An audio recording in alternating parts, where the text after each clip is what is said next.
আমরা আইয়ামে জাহিলিয়াতকে হার মানিয়েছি, কারণ আমরা দেখিনি আইয়ামে জাহিলিয়াতে কোনো নারীকে, ছোট্ট মেয়েকে গণধর্ষণ করা হয়েছে। আমরা স্তব্ধ হয়ে যাচ্ছি, আমরা নির্বাক হয়ে যাচ্ছি যে আইয়ামে জাহিলিয়াতকে হার মেনে গেছে।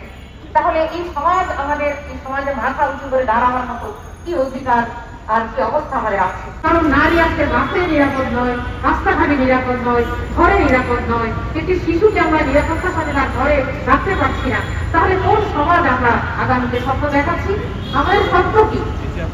আমাদের স্বপ্নকে সেই দেশ গড়ার স্বপ্ন আমরা এর জন্য রূপরেখা দিচ্ছি ঠিকই, কিন্তু আমরা কেউ কিন্তু সত্যিকার সমাজ গড়ার জন্য শিক্ষা ব্যবস্থার মাধ্যমে নৈতিক ভিত্তি, নৈতিক ভিত গঠন করার জন্য যে ব্যবস্থার মাধ্যমে মানুষের মানবীয় দিকগুলো, মানবিকতার বিকাশ ঘটবে, সেই দিকগুলোকে জোর করে আমরা শুধুমাত্র আইন দিয়ে একটি সিদ্ধান্ত দিয়ে সমাজকে আমরা কি করতে পারবো না?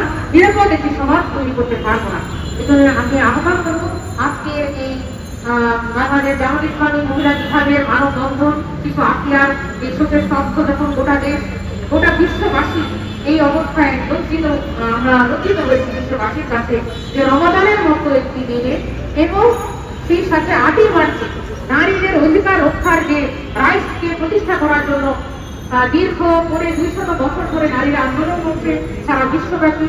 আমরা জানি যে 1857 সালে যে নারীরা রাস্তায় নেমে এসেছিল, সুতা কারখানার নারীরা তাদের নিরাপদ কর্মপরিবেশ, তাদের ন্যায্য মজুরি, তাদের নিরাপত্তা এবং তাদের কর্ম বৈষম্য দূর করা, তাদের কর্ম ঘন্টার যে 8 ঘন্টার দাবিতে তারা রাস্তায় নেমে এসেছিল এবং সেই যে আন্দোলন শুরু হয়েছে প্রায় 300 বছর হয়ে গেল।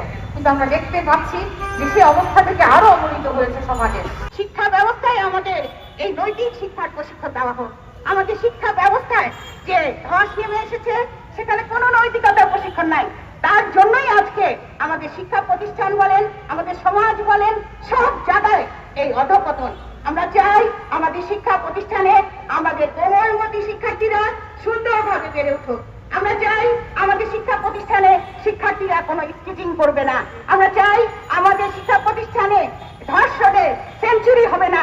এই ধর্ষণের সেঞ্চুরির যদি বিচার হতো আজকের এই করুণ পরিণতি আমাদের দেখতে হতো না। আমরা